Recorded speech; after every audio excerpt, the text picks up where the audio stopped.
yeah, just that transformation of script writing and AI. Great. Thanks, David. Thanks for the great introduction. Hi, everybody that's watching live and watching later. Great to see you and glad to be here. I'm Brad Rochefort. I'm a professional writer. As I said to some of the folks in the breakout rooms, my educational background, I studied business and sociology at the same time. So it's understanding money and people in context of each other, which is the way that we work for money and the way we use money to help people. And then I studied a professional writing master's degree at USC. So my profession is to help people see the way we communicate with people and with money. So that can be business, that can be entertainment, that can be anything in between. And with AI as a major software trend and shift in the way we communicate, it's very fascinating to me. I'll say right up front, I'm an advocate of the tools. I think they are wonderful ways to express yourself. I don't have any fear about them or any kind of concerns about them, broadly speaking. Of course, there's things that happen with AI that are to be concerned with or concerned about. But broadly speaking, storytelling is changing in the age of AI, the AI era, whatever you want to call it. And the way storytelling is changing is that it's become much more accessible. So all of us have access to these tools when we have access to the internet and a computer, tools like Claude or Gemini, or the one you've probably heard of is ChatGPT. So earlier this month, I came across a study from a friend, Doug, who put up this Reuters Oxford study. So it's Reuters, the news outlet, and Oxford, the university, and they did a combined 2024 study, I think released in May. And it was a six-country study. It was Japan, United Kingdom, I think Denmark, United States. So it was really global. And it was, what do people know about these AI tools? And you might want to guess before I say it, what percentage of people do you think know about a major AI tool like ChatGPT? Just broadly put that number in your head or in the chat, and then ask yourself, did you guess that it's about half? About half of people in those countries know about the major tool, ChatGPT from OpenAI.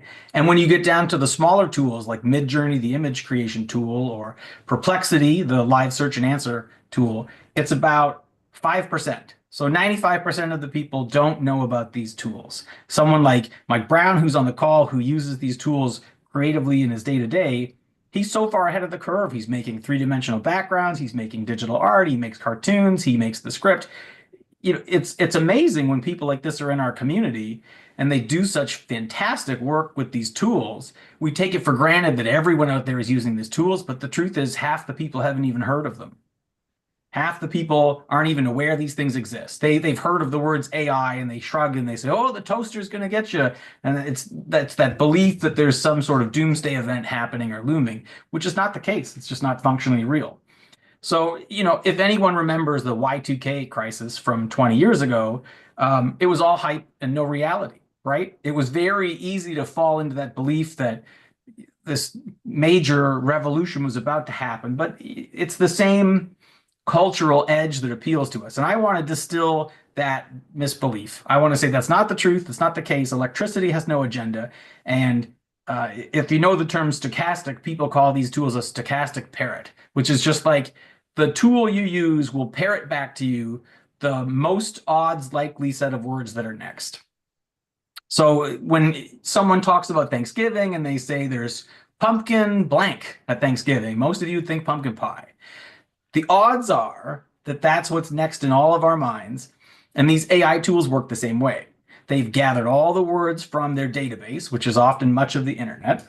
And people will say that much of the internet is the English speaking world of North America, and much of the English speaking world of North America that published online does not represent the demographic of North America truly.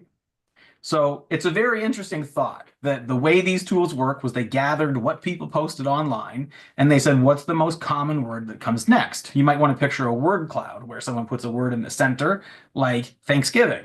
And then from that branch, you might think November, you might think family, you might think food, you might think travel, right? All those words that come in our mind. The way these AI tools work is it comes with the most likely word next across whichever parameters you give it.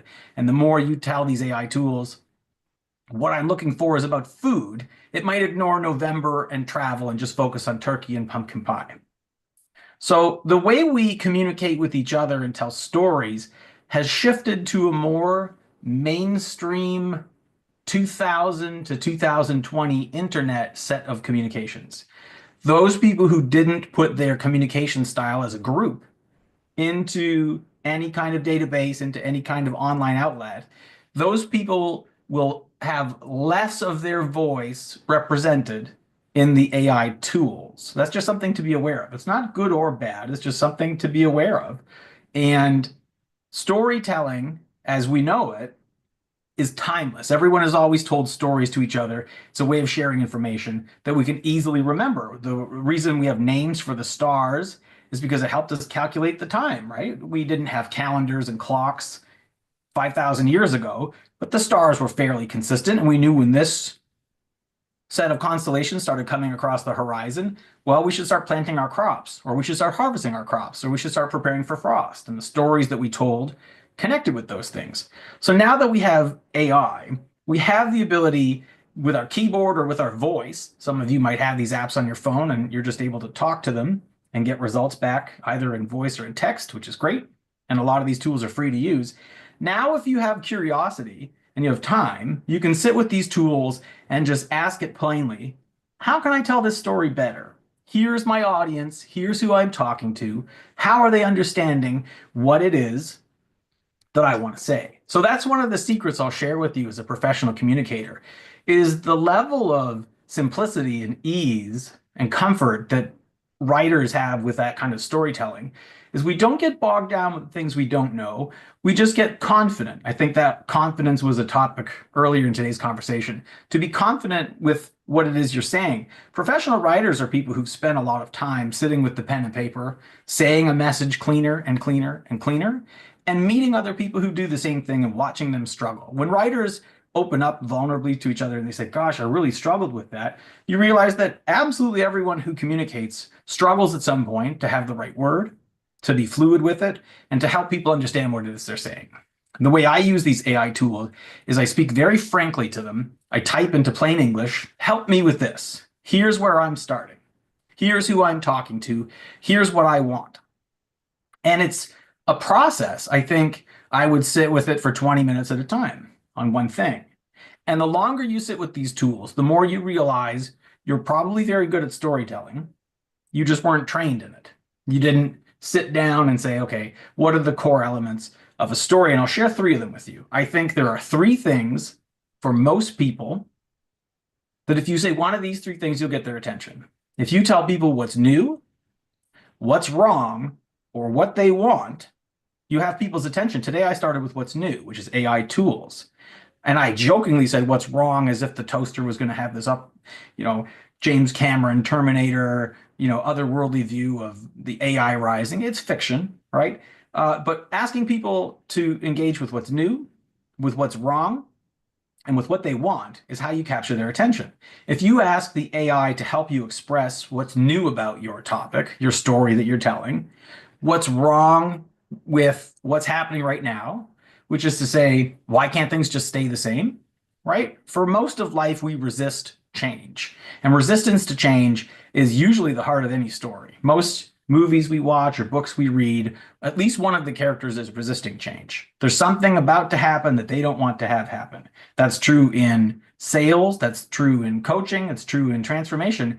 One of the chats we had earlier about coaching was that people either resist transition, they hang on to the failures of change and transition, or they frame it in a different way. But most of life is helping people grow or become confident in who they are as the world around them tries to change. So communicating with AI in terms of story and the way it evolves, the tools mean that if you have the patience to sit with them, you can skip years of that process just by saying, I would like to be able to say what I'm saying as good as a seasoned professional writer. I would like to communicate this message very simply. Help me do this. Ask me 5 questions. So I think it's good to pause there and say, is there anyone who has a question in the chat or to raise their hand before we go further? Because sometimes there's lots of good stuff and the next set of good things gets on top of the first set. So if anyone has a question or a comment, I'll just pause there. Um, no, Hey, maybe. Brett. Hey, Dan. This is Ian. Oh, sorry. Dan had his hand up. Hey, Ian. Hey, Ian. Good to see you. To see you again. One of the things I just wanted to add is with everything you said about asking the question, is writing it in the voice or tone of someone. So I love to use, for example, write it in the voice of John Mitchum, or write it in the voice of Malcolm Gladwell, or write it in the voice of whomever. And then I look at the three and figure out which one is more appropriate to the audience or to the topic that I'm trying to do. And then I tinker from there. So that's one thing that I found helpful. I just wanted to add, but everything you mentioned was spot on. Yeah, great. Thanks, Ian. Now, Dan, who I saw had his hand up. How about you, Dan? So, Brad, listening to you, what comes up for me is the hero's journey. Mhm. There's right, and that's really what captures all of us, whether it's the trilogy or The Hobbit or Luke Skywalker or any of those kinds of things. There's always this, I'm sitting in the city of eternal slumber where everything is just the way it is. Then there's Mhm. the call, the refusal to the call, going through all of that kind of thing is sort of what came up for me. And it sounds the framework is easy, but telling the story isn't. Yeah, that's very true. I have a framework I keep on my desk that I made that I often show people when I teach screenwriting, which lets you see, there's blocks of a story and then columns of a story. It's not prescriptive. You don't have to have all those pieces, but basically, if you help people understand why some situation is dramatic, which is to say, why is it important? Unless you emphasize why something is important, it's very tough to get people to pay attention, right? If you don't say this is important because, they don't focus on it. I often tell people, and I believe this is true, whether you're marketing or whether you're storytelling or just talking to people, you can do two things. You can take them from a state of not knowing about something to knowing about it, or from knowing about it to doing something. So you either go from no knowledge to knowledge or inaction to action. It's tough to take people from never hearing about it all the way into action, whatever it is, in one message. So usually you should focus on one. The first message to anyone is this exists. If you didn't know, here it is. The second message can be now that you know about it, here's why you should do something about it. And a mistake sometimes we all make is trying to do both at once. And that's a patience issue. So it's about being patient with your communication and saying, okay, this is just to let you know it exists, and say, here's the problem. Here's how it started, or here's where it's going to go, or here's what's at stake, or here's why it's urgent, right? That's a dramatic situation. And it's not necessarily that it's drama the way some people use that word. It's just that this situation is impactful to your life and life can't continue the way it is. So either you're resisting change or you're trying to create change. There's friction in life. And so the way to use AI for this is to just engage the AI tool and say, I'm trying to communicate this message. How does my audience understand this? Okay. But I saw Raymond, you had your hand up, and then Jeff as well. Go ahead, Raymond. Yeah, really great what you're saying, and what you mentioned about people's voice not being in the tool. I see that as a bell curve. There's certain people who are excluded, but I Mhm. also see, when they talk about AI is going to replace our jobs, for experts and consultants and people who have wisdom and expertise that hasn't been codified and published, Mhm. their voice isn't in the tools either. Yeah. So this is actually a way that you can set yourself apart from the tools, because the tools can't take over something that you haven't published. They can't steal Mhm. your voice. Yep. Yep. That's very true, Raymond. I feel both sides of that. And part of me thinks it's better to engage the tools of the day than to fear them greatly. Um, I will reserve, any kind of exception and probably acknowledge a lot of them. But I would also highly encourage people to just jump on in. Jeff, Oh, I what do you agree think? with you. Yeah, Yeah. thanks, Hey, Raymond.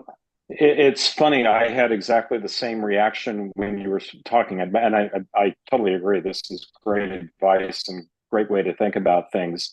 But I think about Joseph Campbell, and who was it? The guy that wrote "Save the Cat," the book on screenwriting. Blake, I Blake think it was. Snyder. Blake Yeah, Snyder. Blake Snyder. Yeah, I think those are excellent resources because Campbell's the one who kind of gave us, from I guess from an anthropological and writing standpoint, how to frame and describe the hero's journey, but how do you keep your readers or your individuals watching the movie or whatever it is that you're creating? How do you keep them engaged?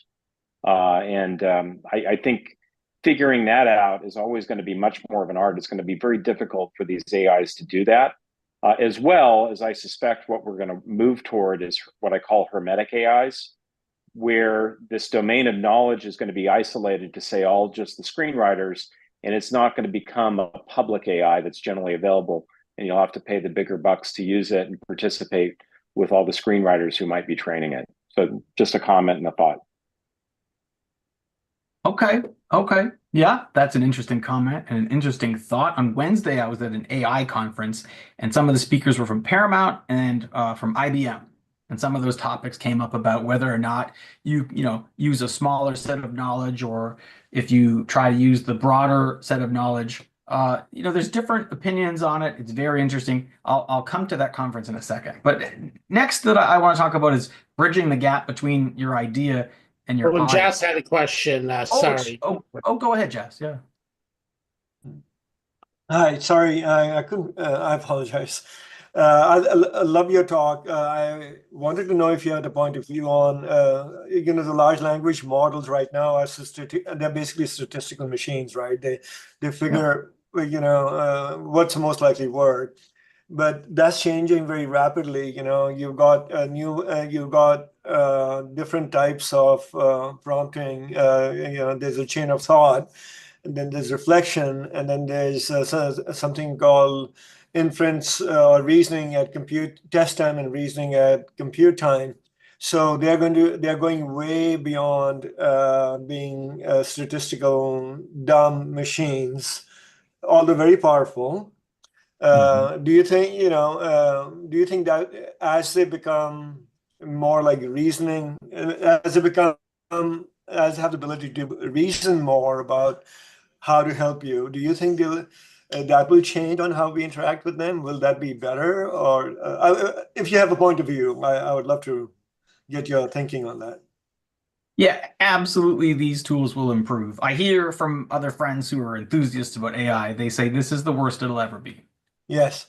Right? Each These are second amazing. is the worst. Yeah. Yeah, these are amazing tools, and that's not a negative framework. It just means that they're not going to regress. They're not going to get worse.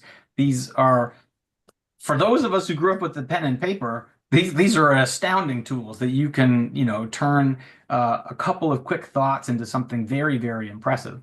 I think there are more ways to use these tools than just to try to get one answer from one question immediately.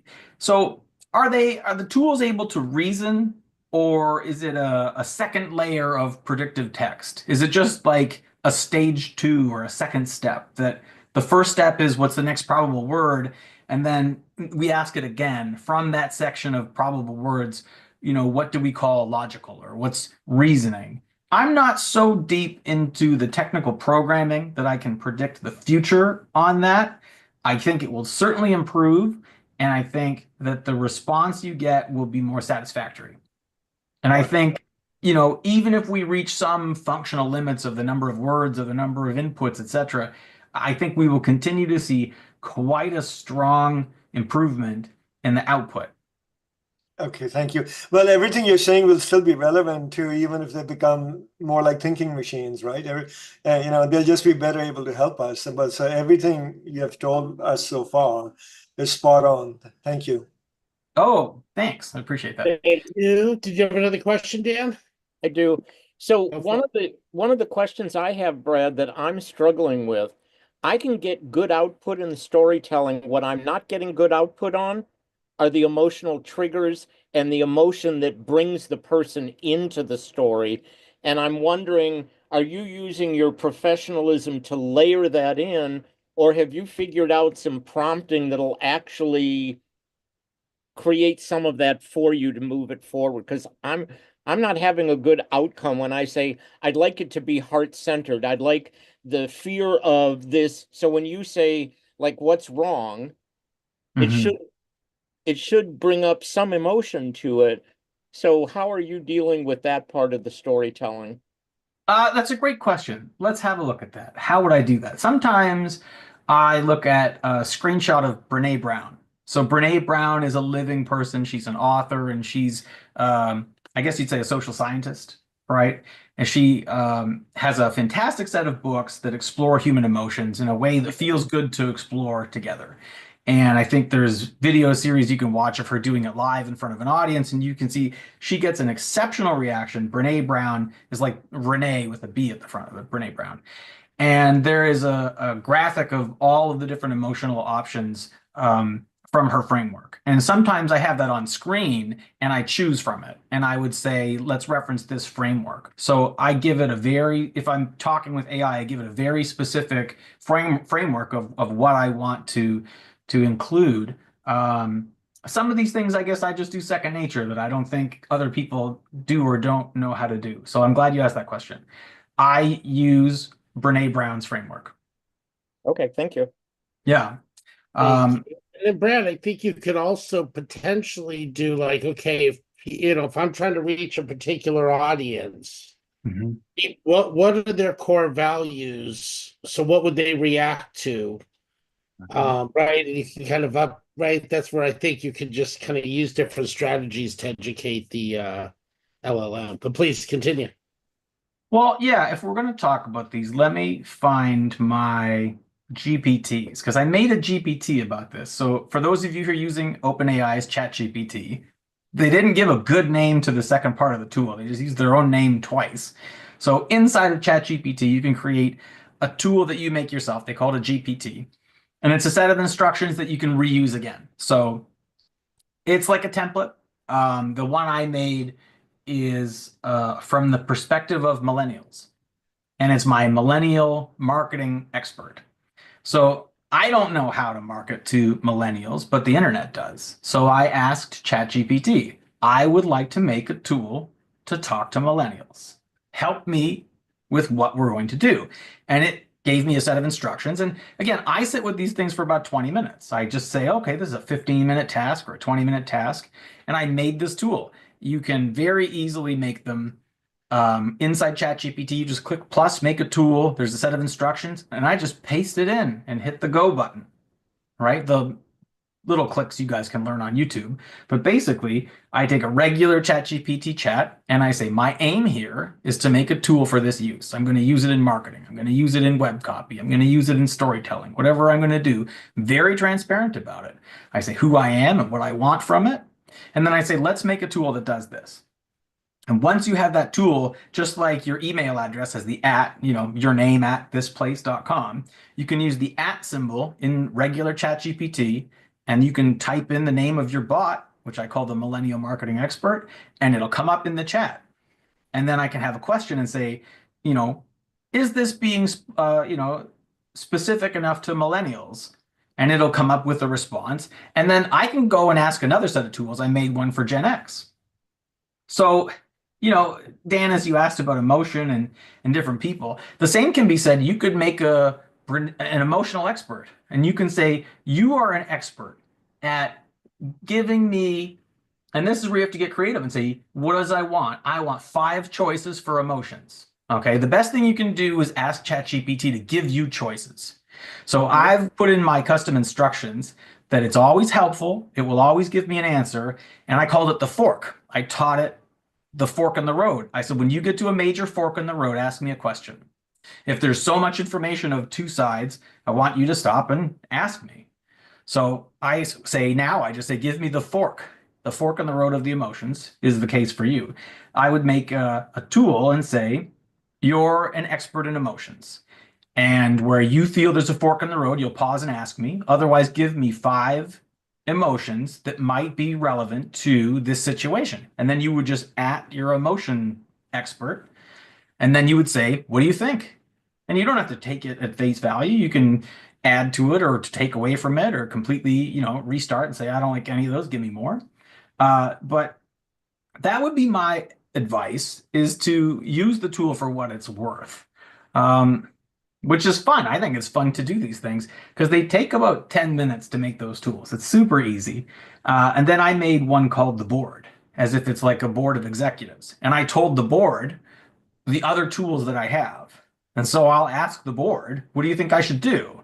And it might say, oh, you should ask the millennial expert, or you should ask the Gen X expert. You can very easily make a tool that just says, I have a tool that's for emotions, I have a tool that's for story, I have a tool that is for whatever it is you do, and say, just remember, I have all these tools.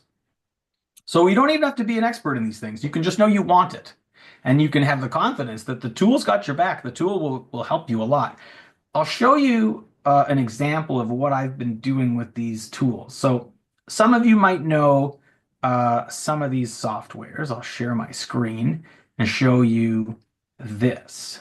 So I put 3 up there that I want to put their logos on there, Descript, CapCut, and Opus. But basically, in my experience, while there are thousands and thousands and thousands of AI tools, these are the ones you at least stand a chance that people have heard of, that there's going to be a YouTube helpful video on how to do this, that these tools might be around in 6 months and they're worth getting to know. So on the left, OpenAI will help you chat and create words, generative AI, same for Google and Microsoft and Claude and Perplexity. In that blue square in the middle, those are more for video communication. Zoom has an AI built into it where you can get the transcript live in the meeting.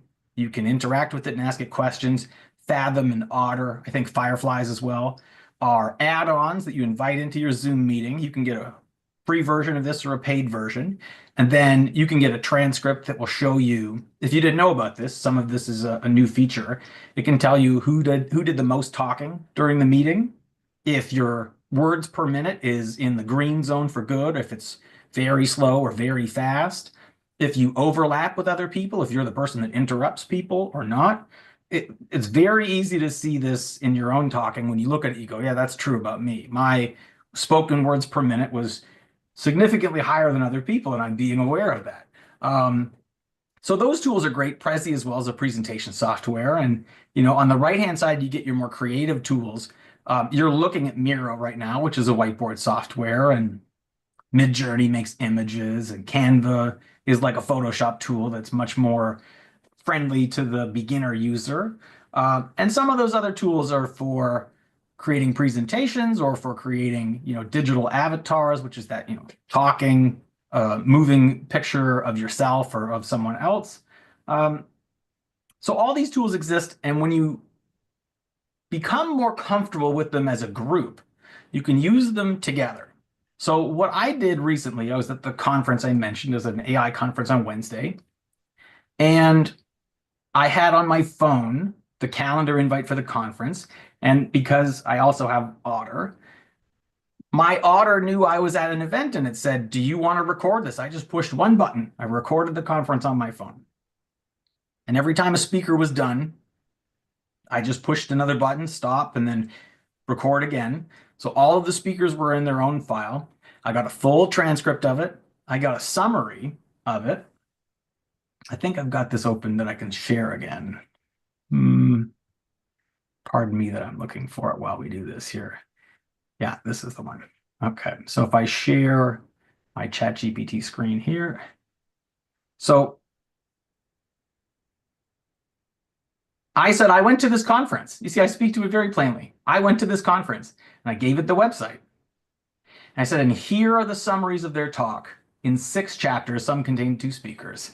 I said, just add the summaries to the chat and wait for my prompts. That I'll add is a very important thing. If you're going to do multiple steps, tell it, just wait, right? Wait for me to tell you to do something. And you don't have to remember how did Brad phrase it. You can be your own self and say it whichever way you say it. The computer will certainly understand you. But I say, wait for me. I said after 6 entries in subsequent prompts, but you can be as plain speak as you want and say, wait 6 turns. You can call it whatever you want. ChatGPT doesn't need for you to know the words it likes. It likes all the words, and all the words will get you there. But basically, I said, wait 6 turns. I'm just going to tell you some stuff. And I pasted it in from my Otter chat, right? And it said, got it. Locked and loaded. Hit me with the next one. So I put in 2, 3, 4, 5, 6, right? And it waited. And then it said, here's a summary. It says, I've got it. I've got your summaries. Let me know how you want to proceed. And then I said, what's your summary of the conference? If I was going to talk about it only for 7 minutes. And then it said, here's your 7-minute podcast ready summary. And these were the things that I learned in the conference.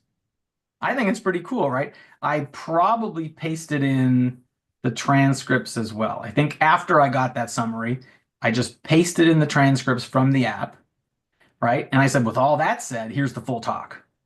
And I said, a bit of one person wasn't recorded. Tell me what you've got. Tell me that you've got it all. They said, I've got it all.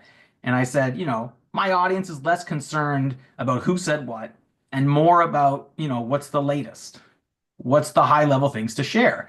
And then it said the evolution of AI in business, that ethical is non-negotiable. Everything you're doing has to be ethical, that there's different industries impacted by generative AI, that there's practical implementations, meaning that if you're doing it in your business or in your life, starting small is key.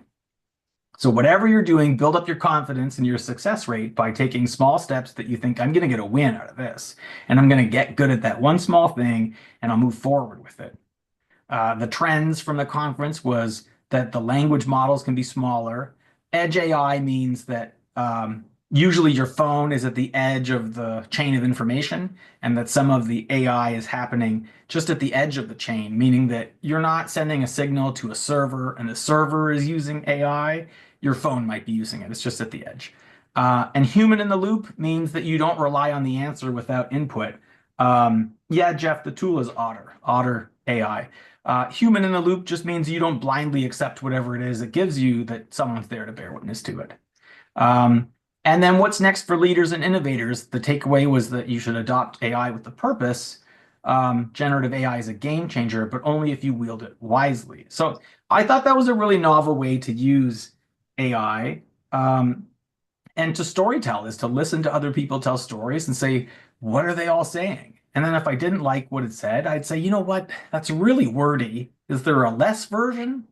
I talk very frankly and very colloquially, very slangily to my ChatGPT. And I'll emphasize, because I think that's the main tool people use, I'll emphasize it's really helpful if you open up the settings and you give it custom instructions. And the best thing you can do about custom instructions, right? The custom instructions is in the settings. And I'm seeing if I can do this while we're talking here and not get too distracted by it. I think I'm going to get distracted by it. But it's something you can very easily look up. It's the custom settings, custom instructions. Custom instructions is about 2,000 characters. So what I did was I gave it some information at first. And then I thought, you know what? There's a better way to do this. So I had a chat with ChatGPT. I told it a bunch of stuff about me. I said, reduce this down to custom instructions. And it helped me. I said, here is my name, here is my job, here's who I like to talk to, here's the kind of way I want to sound. I want you to sound like me. How do I tell you to do it every time? So my ChatGPT knows that I'm a writer. It knows that I have an audience. It knows that I have a style. And I told it my style. I said, this is how I talk. And if you don't know how to express that, I would say, what are the top 5 ways that you can talk like? Just ask it questions. The best thing you can do is just give it that 20-minute try. So for me, that's a set of practical insights in the way you can leverage AI for creativity. Is to give it 20 minutes at a time, look for small wins, try to record meetings where everyone knows you're recording their meeting, and interact with it. Say, help me, here's what I'm trying to do. There's no point in hiding what you're trying to do from this tool. Be as plain language and frank as possible and say, I'm really trying to tell a story to get people's attention. And I think that there's a lot of different people out there. How would I find out the top 3 ways to say this? Like, just ask that question without any shame or guilt of like, oh, I don't want to look dumb. You got to look dumb and just be like, I don't know this. I don't know how to find out the emotion. What do you suggest? And then just go, is this even what I want? I read through it fast. I skim through it. I go, is this kind of good or not? And then if it's kind of good, I read a little bit more. And I say, summarize that into 50 words. Remember that it's not a person. And the more we Disneyfy it and think it's a talking animal, the more we think it's a person that needs to be very specifically dealt with, we do ourselves a disservice. That being said, it's also helpful that you feel comfortable with it. I've told my ChatGPT in custom instructions never to apologize to me, to always try to answer the question, and to not be robotic. I picked a style of language I liked and said, talk like this. If you're from a certain geography, say, talk to me like you're from this part of my woods. I called it dude mode and said, just talk to me like a solid dude. Talk to me like my friend. And it does. And I feel better when I read those answers. It just says, you got it, man. And I relax a little bit. It doesn't sound like I'm talking to a robot. It's a trick that I'm aware of, I've done to myself, but it makes me feel better using the tool. I don't get caught up in the clunky, oh, very sorry, sir, apologies, I didn't mean to make a mistake. I said, don't do that ever again. And it doesn't do that anymore. I just made it easier for myself. And so I like using the tool. So I don't mind sitting with it for 20 minutes at a time. And then I don't mind making little GPTs that say, how would I express emotion to the people in my audience? Or how would I find my audience? That ability to be confident with the tool that only 55% of people know about, and that even fewer people are using, will help you be a stronger storyteller. It'll help you express what it is you're saying. And just think of it as a bridge between your idea and your audience. And say, we're going to build two bridges, one from my idea out and one from my audience in, and connect those two. You can do that in 3 steps. Help me bridge my idea out. How would you share this idea? And then say, help me bridge my audience into my idea. And then say, did we connect those things? Did we tell people what's new and what's wrong and what they want? Do I take people from states of not knowing about it to knowing about it? And then from knowing about it, what do you think we should ask them to do? And then Jeff, I see you got your hand up. Yeah, I was going to ask you if you've, I do this with ChatGPT all the time. I use the triple back quote or double quotes. Are you doing that with any of your screenwriting or setting up these agentic frameworks? Because I find that has been really helpful when using these things for coding. Are you familiar with that? Are you familiar with that feature?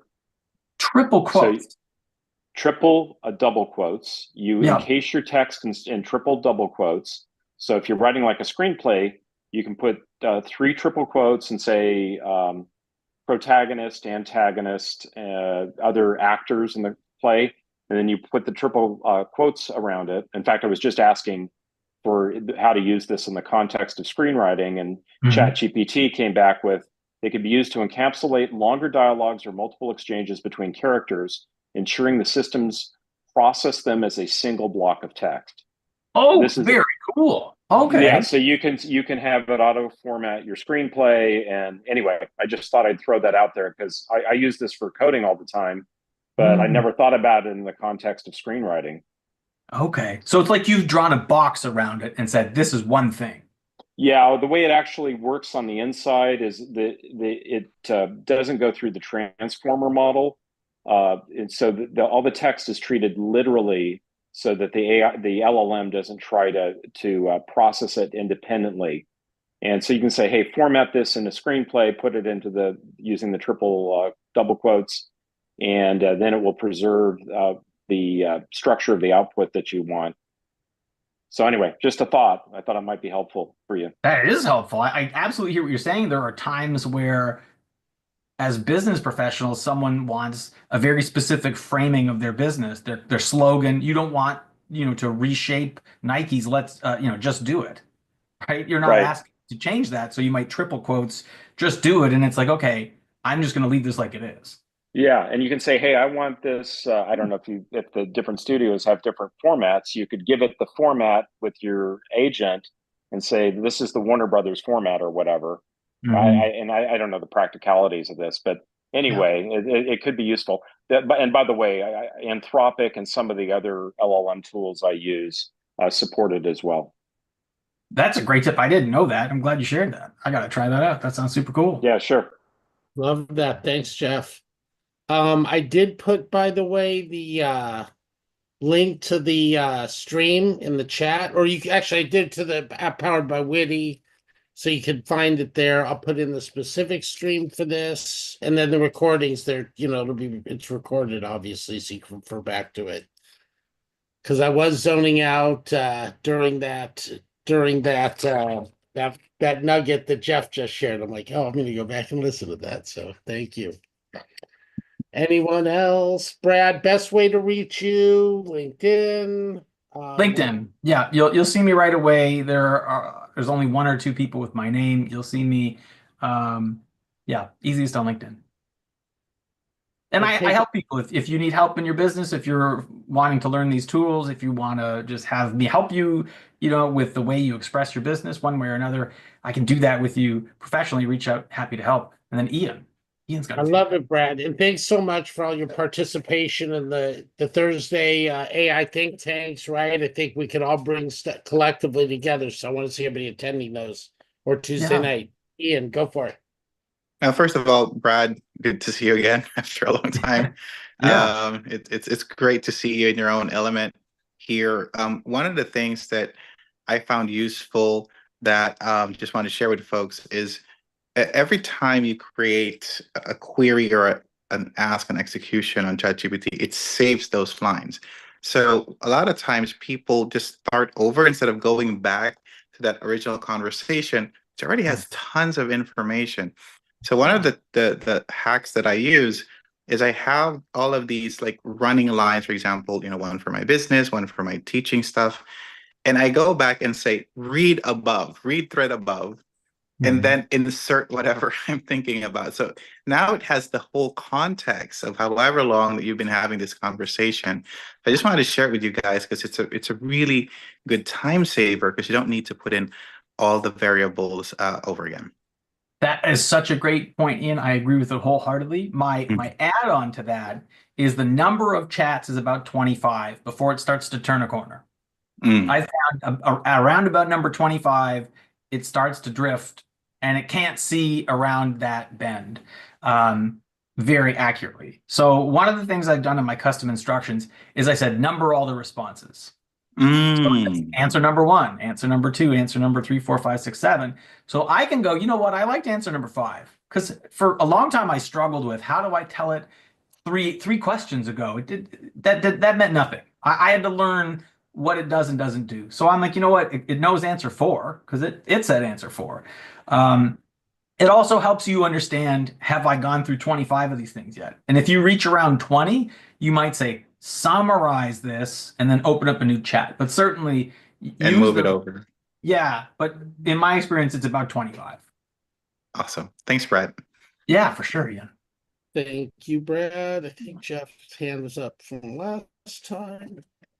Yeah. Hey, that's it. Welcome. Jeff. Oh, you know, you put his hand down. Okay, my video went off. Hold up. Thanks everybody for being here. We're at the top of the hour. We do have the Odyssey men's group happening right after this. We'll just do breakout rooms and connecting. Or for those of you that are can attend that, you can attend it.